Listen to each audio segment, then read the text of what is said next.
नमस्कार, मैं हूं ब्रिज द्विवेदी। आप देख रहे हैं अमर उजाला द बोनस। आज हम लोग यूपीएस, एनपीएस और ओपीएस पर विस्तार से बातचीत करेंगे। अगर आंकड़ों को देखें तो 1 अप्रैल 2025 से 30 जून 2025 तक यूपीएस में शामिल होने का विकल्प दिया गया था। केंद्र सरकार के 30 लाख कर्मचारियों में से अभी तक 31,555 कर्मचारियों ने ही यूपीएस का विकल्प चुना है। सरकार ने यूपीएस के विकल्प को जिस तरह से चुनने के लिए दिया था, इतना बढ़ चढ़कर कर्मचारियों ने भाग ना लेते हुए दिखाई दिए। इसके अलावा इसके वजह से सरकार को जो अंतिम तारीख है वो 30 सितंबर तक बढ़ानी पड़ी। विस्तार से समझेंगे हम लोग यूपीएस एनपीएस में डिफरेंस क्या है, ओपीएस की बहाली की बात क्यों की जा रही है। आज हमारे साथ All India NPS Employees Federation के national president doctor Manjeet Singh Patel ji जुड़े हुए हैं। सर, बहुत बहुत स्वागत है आपका द बोनस में। बहुत बहुत धन्यवाद द्विवेदी साहब, thank you so much. Sir, जिस तरह से विकल्प दिया गया था यूपीएस में जाने का और इतने कम संख्या में कर्मचारी वो विकल्प को चुने, सर उसकी वजह क्या है?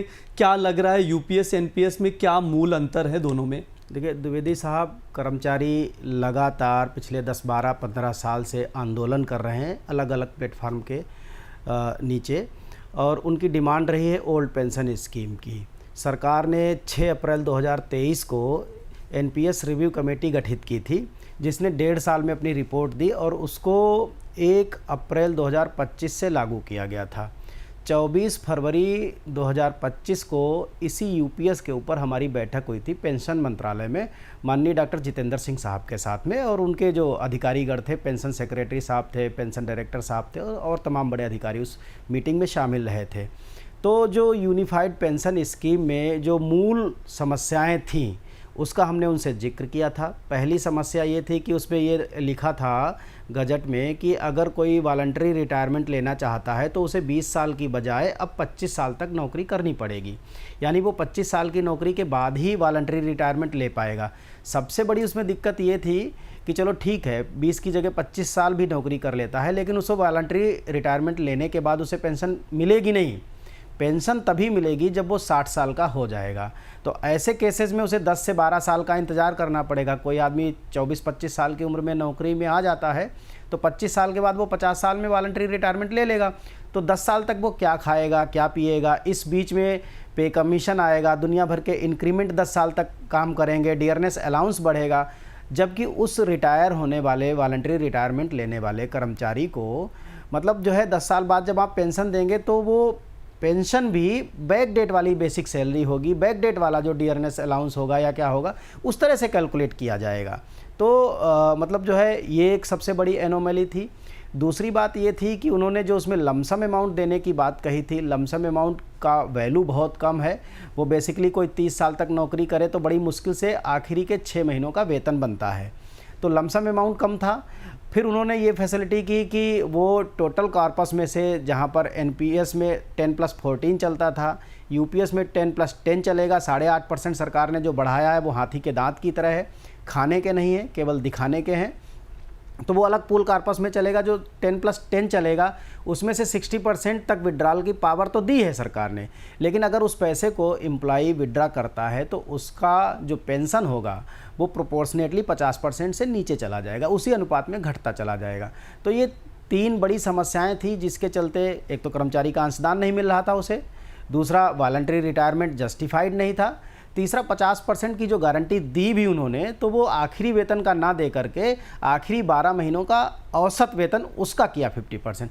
तो ये 3 ऐसी समस्याएं थीं जिनको कोई नौकरी में रहते हुए आज से 20 साल बाद, वो 15 साल बाद रिटायर होगा, उसको आज प्रेडिक्ट करना नामुमकिन है कि रिटायरमेंट के समय क्या कार्पस होगा, क्या बेसिक सैलरी होगी, क्या डियरनेस अलाउंस होगा। तो हमने उस दिन भी कहा था, 24 फरवरी को माननीय मंत्री जी से भी कहा था कि ये यूनिफाइड पेंशन स्कीम फेल होने जा रही है, क्योंकि इसके जो प्रावधान हैं वो बिल्कुल मतलब अव्यावहारिक हैं। आप ऐसा कोई कैलकुलेटर बना दीजिए, आप गारंटी ले लीजिए, आप जिंदा रहने के कर्मचारी की गारंटी ले लीजिए। किसी ने अगर यूनिफाइड पेंशन स्कीम को ऑप्ट कर लिया और रिटायरमेंट से पहले मर गया, डेथ हो गई या डिसेबिलिटी हो गई, उस केस में क्या होंगे कुछ स्पष्ट नहीं था। तो हमने कहा ये फेल होने जा रही है, और आप अगर ये 3 मूल बातें इसमें सुधार दें तब तो कर्मचारी इसको ऑप्ट करेंगे, नहीं तो नहीं करेंगे। अमर उजाला के साथ ही द्विवेदी जी 2 महीने पहले 22 मई को हमने ये डेटा दे दिया था कि 30,000 से ऊपर पूरे देश में सेंट्रल गवर्नमेंट एम्प्लॉई इसको ऑप्ट नहीं करेंगे। और आज से ठीक 3 दिन पहले पार्लियामेंट के एक सवाल के जवाब में माननीय वित्त मंत्री निर्मला सीतारमण जी ने डेटा दे दिया कि 31,555 655 लोगों ने इसको केवल ज्वाइन किया है यूपीएस को।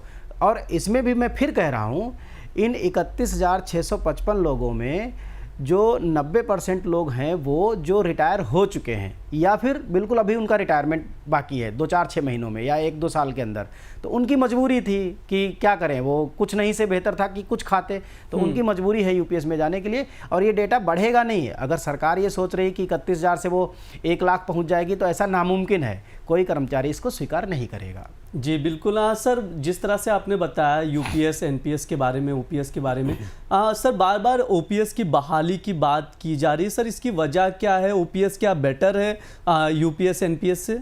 देखिए बहुत सारे मामलों में देखिए आदमी पूरी ज़िंदगी नौकरी करता है, 25, 30, 35, 38 साल तक सर्विस करता है और उस सर्विस के एवज़ में उसको old age social income security की गारंटी देती है पुरानी वाली पेंशन स्कीम। वो गारंटी कुछ इस तरह की है कि आपने जो पैसा कटवाया उसको जीपीएफ कहती है सरकार, यानी जनरल प्रोविडेंट फंड कहती है सरकार। उस पैसे पर अपनी तरफ से फिक्स ब्याज देती है। मार्केट में पैसा लगाए सरकार या किसी और तरीके से इन्वेस्ट करे, वो सरकार का हेडक है। तो एक तो जब भी कर्मचारी रिटायर होता है उसको अपने पैसे पर गारंटीड ब्याज मिल जाता है और वो पैसा उसको वापस मिल जाता है। अपने पैसे से जब भी चाहता है वो पैसा निकाल लेता है। ये नौकरी छोड़ देता है तो भी अपना जीपीएफ लेकर के बाहर चला जाता है। उसे अगर हटा भी दिया जाता है तो भी उसका पैसा, जीपीएफ का पैसा उसको वापस कर दिया जाता है। दूसरी बात, अगर उसने सेंट्रल गवर्नमेंट का एम्प्लॉय है और 10 साल की उसने नौकरी पूरी कर ली तो वो पेंशन के लिए क्वालिफाई कर जाता है। 20 साल की नौकरी के बाद वो वॉलंटरी रिटायरमेंट लेकर के कभी भी घर वापस जा सकता था। उसको 50% आखिरी वेतन का पेंशन मिलती थी। अब क्या था, रिटायरमेंट पर 20 साल से अगर ऊपर है तो उसको सभी को 50% पेंशन मिलती थी। ये old age social income security की गारंटी के तौर पर दिया गया था। अब एनपीएस आया। एनपीएस में क्या है, NPS corpus based pension scheme है। जितना कॉर्पस होगा, कॉर्पस कैसे बढ़ेगा, जितनी लंबी आपकी नौकरी होगी उस हिसाब से आपका कॉर्पस होगा। मैं आपको एक कैलकुलेशन के तौर पे बता दूं कि अगर आपकी 30 से 35 साल की भी नौकरी है, मतलब मैच्योर हो जाती है, अगर आपको जिसे फुल लेंथ सर्विस कहते हैं वो 25 साल से ऊपर की फुल लेंथ सर्विस कहलाती है। अगर 30 साल से ऊपर की भी आपकी नौकरी है तो भी एनपीएस में जो गवर्नमेंट का कंट्रीब्यूशन है, अगर उस पैसे से, यानी कि टोटल पैसा जो जमा हुआ, मान लीजिए 100 रुपये जमा हुए, उसमें से 41 रुपये एम्प्लॉई के हैं और 59 रुपये सरकार के हैं, क्योंकि 10 और 14 का रेशियो है। तो अगर आप उस सरकार के 59 रुपये को भी इन्वेस्ट कर देते हैं तो उससे जो पेंशन बनेगी वो एवरेज जो ओपीएस से जो पेंशन बननी चाहिए उसका 1/3 होगी। इतना बेसिक डिफरेंस है, बड़ा डिफरेंस है। हाँ, ये ज़रूर है कि एनपीएस में वो जो पैसा जिसकी आप एन्युटी कराएंगे, जिससे आप पेंशन लेंगे, वो आपके ना रहने के बाद आपके नॉमिनीज़ को मिल सकता है। ये ठीक बात है, अच्छी बात है। एनपीएस की यही एक अच्छाई है, इसके अलावा एनपीएस में कोई और अच्छाई नहीं है। लेकिन इस बात का तो कोई भरोसा नहीं है ना कि अभी लॉन्गेटिविटी बढ़ रही है भारत की, 70 साल से ऊपर जो हमारी जीवन प्रत्याशा दर पहुंच गई है, लोग स्वस्थ रह रहे हैं, अपनी हेल्थ पर लोग खर्च कर रहे हैं, अपने रहन सहन पर लोग खर्च कर रहे हैं, अपने खान पान पर लोग खर्च कर रहे हैं, तो अभी एक अच्छी लंबी लोग ज़िंदगी जी रहे हैं। और सबसे जो बड़ा उद्देश्य है पेंशन का वो ये है कि सिक्योरिटी, उससे ज़्यादा कम से मतलब नहीं है कर्मचारी को, उसे चाहिए सुरक्षा कि अगर बुढ़ापे पर कोई उसका सहारा नहीं है तो इसका मतलब बुढ़ापे पर सरकार और उसकी पेंशन उसका सहारा है। द्विवेदी जी बिल्कुल, इसीलिए कर्मचारी इसकी मांग कर रहे हैं। सर, अगर मैं आपसे पूछूं कि आप अगर किसी को सजेस्ट करना चाहें कर्मचारियों को ओपीएस एनपीएस में, यूपीएस में, जिस तरह से यूपीएस और एनपीएस की खास तौर पर तुलना की जाती है, तो आप किसे प्रेफर करेंगे, किसे सजेशन देंगे कि किसमें विकल्प, कौन सा विकल्प चुनना चाहिए? और आपके अकॉर्डिंग अभी भी अगर ओपीएस की बहाली को भी इंक्लूड किया जाए तो यूपीएस एनपीएस ओपीएस में क्या बेस्ट लग रहा है और क्यों? देखिए, ओपीएस से बेहतर तो कुछ है नहीं द्विवेदी जी, लेकिन ओपीएस अभी हमारे पास है नहीं। अभी हमारे पास 2 ही थाली हैं खाने की, एक एनपीएस की है और दूसरी यूपीएस की है जी। तो जब ओपीएस तो हमारी डिमांड है, वो हमारा लक्ष्य है, टारगेट है हमारा, लेकिन अभी हमारे पास या तो एनपीएस है और या फिर यूपीएस है। तो लेकिन यूनिफाइड जो पेंशन स्कीम है ये पर्सन टू पर्सन वेरी करती है। किसकी कितनी लेंथ ऑफ सर्विस है उस पर निर्भर करेगी, कि कौन आदमी किस पे लेवल पर है उस पर डिपेंड करेगा, उसका रिटायरमेंट कौन से साल में फंस रहा है। मान लीजिए किसी आदमी का रिटायरमेंट जो है 2046 में है और किसी का रिटायरमेंट एक साल पहले 2045 में है, तो इन फैक्टर्स पर, एक महीने के फैक्टर पर भी बहुत चीज़ें बदल जाएंगी। सर्विस लेंथ सबसे बड़ा फैक्टर है। फिर तीसरा जो सबसे इम्पॉर्टेंट फैक्टर है वो ये है कि रिटायरमेंट के बाद कौन सा आदमी कितने दिन तक जिएगा। अब इसकी तो कोई गारंटी ले ही नहीं सकता। तो कुछ केसेस में हमने पाया है कि जिनकी लेंथ ऑफ सर्विस कम है, 15 से 20 साल है जिनकी लेंथ ऑफ सर्विस, उनके केस में एनपीएस से यूपीएस बेहतर साबित हो रही है।